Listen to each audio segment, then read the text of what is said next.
हैं कि बेटी का हिस्सा माँ बाप की जायदाद में होता है, पर जब बेटी की शादी कर दी जाती है और ससुराल में जब उसका हिस्सा होता है ना, तो उन्हें नहीं मांगना चाहिए।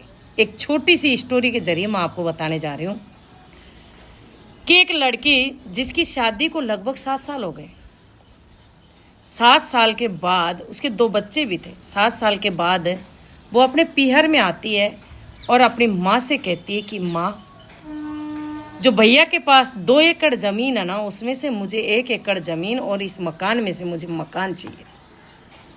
माँ ये बात सुनकर दंग रह जाती है, क्योंकि उसके बेटा भी एक ही होता है और बेटी भी एक ही होती है। माँ ने कहा, बेटा तू ये क्या बात बोल रही है? तुझे शादी करे हुए 7 साल हो गई और तेरे हर काम में तेरा भाई खड़ा रहता है, फिर भी आज ये नौबत कैसे आई? पर वो बेटी जिद पर अड़ गई और पिता को और भाई को इस बात का पता नहीं। उसने कहा, मैं तो हिस्सा लेकर ही जाऊंगी, ऐसे नहीं तो मैं कोर्ट के जरिए मैं इस जमीन में से हिस्सा लेकर जाऊंगी। और बस सिर्फ 2 ही एकड़ जमीन थी उसमें से। तब माँ ने कहा कि बेटा, अभी तेरे पिताजी का ऑपरेशन हुआ था, तभी 5 लाख रुपए लगे थे। तू ऐसे कर, 2.5 लाख रुपए इसमें दे दे और तू तेरी ज़मीन ले जा। उसने कहा कि माँ बाप की जिम्मेदारी तो बेटों की होती है। फिर भी माँ ने कहा कि कोई बात नहीं, और भी बहुत से खर्चे हैं, मैं आपको बता देती हूँ, उसमें से तू आधा हिस्सा दे जा और ज़मीन ले जा। फिर भी वो नहीं मानी कि मैं यहाँ रहती ही नहीं हूँ, तो मैं खर्चे में हिस्सा क्यों दूँ।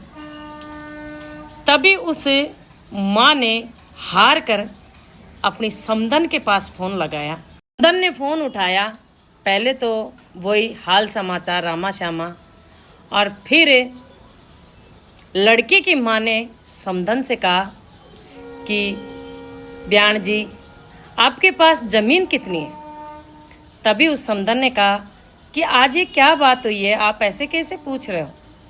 तभी कहा कि नहीं, आप मुझे बताइए। तभी उधर सामने ब्याण जी ने कहा कि मेरे पास 10 एकड़ ज़मीन है और मेरे इकलौता बेटा है, तो इकलौते बेटे के 10 एकड़ ज़मीन है। तभी उस माँ ने कहा कि आपकी बेटी के नाम नहीं है, तो आप ऐसे करो कि 5 एकड़ ज़मीन अपनी बेटी के नाम करो, क्योंकि आपकी जो बहू है वो यहाँ पर हिस्सा लेने के लिए आ चुकी है। मेरे पास सिर्फ 2 एकड़ ज़मीन है और उसमें से 1 एकड़ ज़मीन तभी दूंगी जब आप अपनी बेटी के नाम 5 एकड़ ज़मीन करवा दो। तभी उधर सामने ब्याण के भी चक्कर आ गए कि ये हुआ क्या है। तब उसने अपनी बहू से बात करी और कहा कि तू वहाँ क्या लेने गई है? हाल समाचार पूछने गई है या ज़मीन बंटवाने गई है? तभी उसने ये सुनते ही फ़ोन काट दिया और कहा कि मैं बात नहीं करूँगी अपनी सास से। उधर से ये बात सुनते ही उधर ससुराल पक्ष के लोग आ गए। इधर उसने अपने पति को और अपने बेटे को भी ये बात बता दी, लड़की के पिता को और लड़की के भाई को भी। पर उन्होंने कहा कि 1 एकड़ ज़मीन दे देंगे, बस ये यहाँ का जो खर्चा है वो भी तू दे जा। पर वो अपनी जिद पर अड़ी हुई। उधर से ससुराल वाले आके और उसको समझाया और कहा कि इतनी भूखी मत मर, जो रिश्ते और संबंध है ना, वो इन पैसों से और इन ज़मीन से कई गुना अधिक होते हैं। यदि ऐसे ससुराल वाले नहीं मिलते ना, तो वो उस लड़के का जीना हराम कर देते, उस भाई का। जो कहते हैं ना कि एक राखी की जो डोर होती है, वो भाई और बहन का पवित्र बंधन होता है, पर उसने तो उस डोर की भी नहीं मानी।